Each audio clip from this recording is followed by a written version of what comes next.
पास Hezbollah नाम का जो आतंकवादी संगठन है, जिसे उसे इजराइल से काफ़ी उसका टसन चलता है, वहाँ पर अचानक से लगभग 3,000 लोगों के जेब में ब्लास्ट होना चालू हो गया। और इसमें लगभग 27 से 2800 लोग बहुत बुरी तरह से जख्मी हो गए हैं। किसी का पैर उड़ गया है, किसी की किडनी बाहर आई है, किसी की आंतें बाहर आई हैं, किसी लोग का आंख खराब हो गया है। तो लगभग जो भी लोग इसमें जख्मी है वो लाइफ टाइम तक कोई बड़ा काम नहीं कर पाएंगे। किसी का हाथ उड़ गया है, आंख खराब हो गई, जिंदा बच जरूर जाएंगे, लेकिन इतना बेरहमी से मारा गया है कि अब वो एक आदमी अगर मर जाता तो एक आदमी की कमी हो जाती, लेकिन वो ऐसा बचा रहेगा कि उसके लिए लाइफ टाइम एक आदमी देखभाल के लिए चाहिए। ये अटैक कैसे हुआ? और ये इजराइल है, इजराइल के ऊपरी भाग में, इजराइल अपने दुश्मनों को निपटाने के लिए प्रसिद्ध है। इजराइल ने इस छोटे से दिखने वाले पेजर जो डिवाइस होता था उसमें ब्लास्ट कर दिया। देखिए, पेजर जो होता है रेडियो की तरह काम करता है। जैसे हम लोग रेडियो लेके घूमते हैं, उसके लिए कोई टावर वगैरह की जरूरत नहीं है। रेडियो हम लोग फ्रीक्वेंसी मिलाते हैं, इतने फ्रीक्वेंसी पे वो बजने लगता है। उसी तरह पेजर जो होते थे, ये पहले जमाने में मोबाइल नहीं होता था तो इसी पे मैसेज आते थे, और ये पहले बहुत छोटा मैसेज भेजता था। पहले केवल एक ही डायरेक्शन से भेजा जा सकता था, जैसे रेडियो होता है। बाद में धीरे धीरे टेक्नोलॉजी डेवलपमेंट हुआ, इसमें छोटे छोटे मैसेज भी आ जाने लगे यहाँ पर। इसके लिए कोई मोबाइल नेटवर्क की ज़रूरत नहीं होती है, जिससे कि इसका लोकेशन पता नहीं चल पाता है। और ये भी मोबाइल की तरह ही काम करता था। इसे आप लोग कई मूवी में भी देखे होंगे पेजर, इसको यहाँ पे पुष्पा मूवी में देखे होंगे, इसके पे मैसेज आ जाता है इसी पेजर पे। यहाँ पर डेंजर वगैरह का यहाँ पे अपना मैसेज वगैरह भेजता होगा, ये उसका हेल्पर है। यहाँ पर आप गैंग्स ऑफ वासेपुर मूवी भी देखे होंगे, तो गैंग्स ऑफ वासेपुर में ये जो फैजल खान रहता है, इसके पैर यहाँ पर एक तो आप देखेंगे पेजर ये डिवाइस लगा होता है। ये पेजर डिवाइस जो होता है, ये उस समय मोबाइल जब नहीं हुआ करती थी तो यही मोबाइल था। ये रेडियो की तरह काम करता था, लेकिन धीरे धीरे चेंज डेवलपमेंट हुआ। अब सबके पास मोबाइल हो गया। अभी कौन पेजर लेके घूम रहा है? अब जैसे वॉकी टॉकी कौन लेके घूम रहा है? अभी रेडियो लेके कौन घूम रहा है? पहले वॉकमैन पे लोग मैच देखते थे, वैसे ही ये भी था। लेकिन इसकी एक फायदा ये था कि इससे मोबाइल जो था वो से लोकेशन का नहीं पता चलता था। लेकिन इजराइल ने क्या किया, लोगों के मोबाइल लोकेशन के हिसाब से चुन चुन कर उसके ऊपर ड्रोन हमला करना चालू किया। हिजबुल्लाह को जब ये पता चला कि इसके जो टॉप मिलिट्री कमांडर हैं वो ड्रोन अटैक में कैसे मारे गए, तो वो लोग यूज कर रहे थे मोबाइल यूज कर रहे थे। उस मोबाइल के लोकेशन के हिसाब से, जो मोबाइल का लोकेशन दिख रहा था वही लोकेशन ये मिसाइल ऑटोमेटिक इसको कैच कर ले रहा था, और वहां पिन पॉइंट एक्यूरेसी से हमला कर रहा था। ईरान में भी ऐसे कई हमले कराए गए डायरेक्ट। तो हिजबुल्लाह ने एक एडवाइजरी जारी किया कि अपने सारे मोबाइल हटा दो, फेंक दो, पानी में फेंक दो, या फिर कहीं लोहे के मजबूत ताबूत में रख दो, ताकि सिग्नल ना पता चल सके यहाँ पे, ताकि इजराइल को इसकी जानकारी ना मिल सके। और इसी ने कहा कि आप लोग पेजर मोबाइल का यूज करिए, पेजर डिवाइस का। ये पेजर से एक फायदा तो हिजबुल्लाह को ये हो गया कि इससे कोई लोकेशन नहीं बता सकता। जैसे हम कहीं रेडियो लेके सुन रहे हैं तो कोई कैसे बता देगा हम कहाँ खड़े हैं, लेकिन अगर मोबाइल लेके सुनेंगे तो मोबाइल से पता चल जाएगा कि हम मोबाइल लेके कहाँ खड़े हैं, किस टावर लोकेशन में। लेकिन अब रेडियो पे आप सुनिए तो कोई नहीं आपको होगा। सपोज कि अगर हमें कोई भाषण दे, जैसे हमारे प्रधानमंत्री कहें कि हम देश के लिए कल एक बहुत जरूरी सूचना देने वाले हैं, लेकिन यह सूचना केवल रेडियो पे आएगा, तो कौन कहाँ से सुन रहा है किसी को नहीं लोकेशन पता चलेगा। तो इसका फायदा यही था कि लोकेशन का पता नहीं चलता था। हिजबुल्लाह अचानक से पेजर पे ही मैसेज भेजता था, सारे के सारे एक्टिवेट हो जाते थे।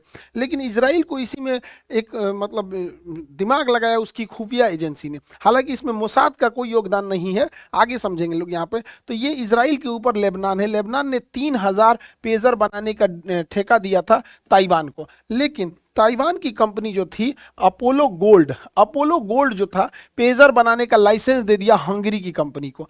हंगरी की कंपनी को जब दे दिया तो यह यहाँ बनने लगा हंगरी में। अब यूरोप में जब ये पेजर बनने लगा तो यहाँ से इजराइल का एक्सेस बहुत ईजी हो गया।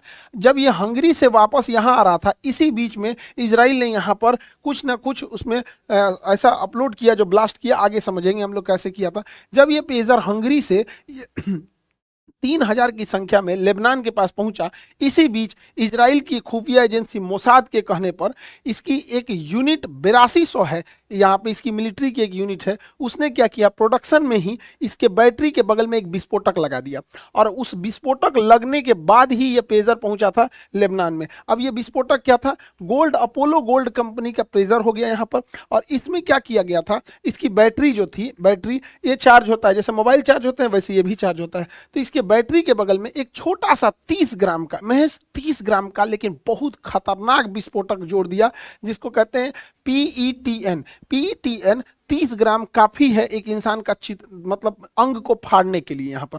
तो ये इसमें विस्फोटक लगा दिया और एक छोटा सा उसमें एक सॉफ्टवेयर डाल दिया, जिससे कि जैसे ये पीईटी को ब्लास्ट करने के लिए हीट की जरूरत होती है, तो बैटरी के बगल में ही इस विस्फोटक को रखा और एक सॉफ्टवेयर डाला जिससे कि बैटरी हीट हो जाएगी। अब वैसे वैसे बैटरी हीट होगी, वो सॉफ्टवेयर ऑन होगा तो बैटरी हीट करके इसे ब्लास्ट कर जाएगी। और हिजबुल्लाह के पास ये 3000 पेजर पहुंच गए। हिजबुल्लाह ने अपने इन 3000 पेजरों को जो भी उसके खास कमांडर थे सबको दे दिया गया। कोई फल विक्रेता था, कोई ये इवन ईरान के राजदूत के पास भी ये पहुंच गया। उनकी वो आँखिए बाहर चला, ये फट गया आँखिए उनका, बेचारा ईरान को तो तबाह कर रहा है यहाँ पे। और जितने उसके खुफिया एजेंट थे सबके पास ये पहुंच गया यहाँ पे। इसी बीच ये फरवरी में आया था पेजर, फरवरी में आया था। इजराइल का था कि हम 2-3 साल बाद इसे ब्लास्ट करेंगे, जब तक कि घर घर ये पेजर पहुंच जाएगा। लेकिन इतना जल्दी अचानक ब्लास्ट इसलिए करना पड़ा क्योंकि जो हिजबुल्लाह था जिसके पास एक पेजर था, उसको डाउट हुआ था। उसको डाउट हुआ कि इसमें कुछ गड़बड़ी है, तो इसने अपने सीनियर को बताया कि जो पेजर हम लोग यूज कर रहे हैं ना, इसमें हमको लगता है कुछ गड़बड़ी है। लेकिन दिक्कत क्या हुआ, इसका सीनियर भी मोसाद का एजेंट निकला। सोचिए, हिजबुल्लाह में जो सीनियर कमांडर है वो एजेंट निकला इजराइल का। इजराइल ने तो हिजबुल्लाह का रक्षा मंत्री मोसाद के एजेंट को बना दिया था यहाँ पर, इतना टॉप पकड़ है। तो उसने क्या किया, जो इसका सीनियर है, पेजर की जांच कराने के बजाय इसी को मरवा दिया। कहा कि इजरायली हमले में मारा गया यहाँ पर। और उसने इजराइल को संदेश भेजा कि अब इस पेजर को जितना जल्दी हो सके इसका यूज करो, अदरवाइज में 1-2 खबर आई है, जब जांच होने लगेगा तो कुछ नहीं कर पाओगे।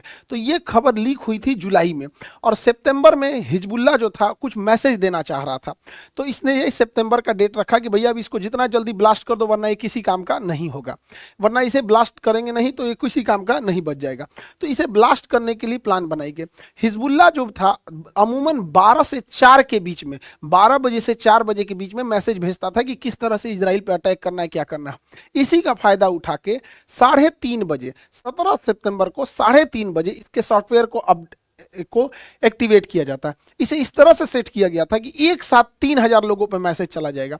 जैसे इजराइल ने वहां से मैसेज भेजा, 3:30 बजे 3000 लोगों के जेब में, अलग अलग शहर, मोहल्ला, गली, लोग कहीं थे, कोई गाड़ी में था, कोई घर में था, कोई दुकान पे था, उनके मोबाइल अचानक से वाइब्रेट होने लगा, पेजर जो था डिवाइस, तो उसको उठा के देखा जाता है जिससे कि क्या मैसेज आया है। तो इतना खुफिया ढंग से इसके अंदर फिट किया गया था जानबूझ के कि अगर कोई नहीं उठाएगा पेजर को तो जेब में फटेगा, तो पैर उड़ गया है, किसी की किडनी बाहर आ गई है, आंत बाहर आ गया है, पेट फट गया है ऐसे। और अगर कोई उठा के मैसेज पढ़ेगा क्या चीज है, तो ऐसे आंख के सामने फटेगा तो आंखें फट जाएगी। यहाँ पे इतना खतरनाक इसको सिस्टम बनाया गया था। तो जैसे हिजबुल्लाह के आतंकवादियों ने यहाँ पे स्टार्ट किया, यहाँ पे पढ़ना चालू किया कि क्या मैसेज है, तब तक अचानक से फट गया और उनकी आंख तक बाहर आई है। इतनी बुरी तरह से हालत है कि जो बच गए हैं वो मरने से बुरी हालत में है यहाँ पे। अब उनकी देखभाल करने के लिए एक आदमी उनको परमानेंट चाहिए होगा। और ऐसा नहीं जैसे कोरोना कैसे फैला था, गली गली में कोई इधर से मर रहा है, कोई इधर मर रहा है, वैसे फैल गया, हाहाकार मच गया पूरी तरह से। हॉस्पिटल में लाइन लग गई यहाँ पर और एकदम चारों ओर से उसके हॉस्पिटल भर गए इस ब्लास्ट की वजह से। डॉक्टर्स पूरी तरह से बिजी हो गए और 3000 में से 2800 का पेजर फटा था। 2800 का 200 बच गया है। रीजन क्या है, कोई अपना पेजर रख के बाथरूम में गया है, कोई पेजर रख के अपना सो रहा है, मतलब बॉडी से दूर है तभी बचे हैं, नहीं तो फटा पूरा एक्यूरेट है। यहाँ पे इसमें लगभग 15 से 20 लोगों की मृत्यु हो गई। अब मृत्यु का आंकड़ा और बढ़ेगा। पूरी हॉस्पिटल में कहीं जगह नहीं है, साइड साइड में लगा के इलाज करना पड़ रहा है। इजराइल पूरी दुनिया को दहला दिया ऐसे टेक्नोलॉजी का प्रयोग करके। हालांकि इजराइल की टेक्नोलॉजी बहुत जबरदस्त है। इजराइल अपने दुश्मनों को यहाँ पे, गाजा को तो निपटा दिया, यहाँ पर पारा पारी ये आ रहे हैं, जब गाजा को निपटा देगा तो अगला नंबर आएगा इसका यहाँ पर हिजबुल्लाह को निपटाना। जब हिजबुल्लाह को निपटाएगा तब ये वेस्ट बैंक को निपटाएगा, पूरा खा जाएगा फिलिस्तीन वगैरह को। गाजा को तो निपटाइए दिया यहाँ पर, तो इसको, और इसने घर बैठे बैठे बिना गोली चलाए पूरी कम्युनिकेशन सिस्टम तहस नहस कर दिया। अब हिजबुल्लाह को समझे में नहीं आ रहा है मैसेज कैसे दे, फोन पे दे कि क्या दे, तो पूरी तरह से तहस नहस कर दिया इसने। और ये काम किया कौन सा, तो इसकी एक एजेंसी है जिसको कहते हैं समोन मटायम। क्या भाषा है इसका, समोन मटायम, ये हिब्रू भाषा है इसका। इसको कोड में ने पता नहीं क्या बोलते हैं हिब्रू भाषा में, यूनिट 8200 ने इसको अंजाम दिया है। और यही है खतरनाक एजेंसी जो अंजाम देती है साइबर अटैक जब भी होगा इजराइल के थ्रू, तो यही एजेंसी, हमेशा याद रखिएगा, यूनिट 8200।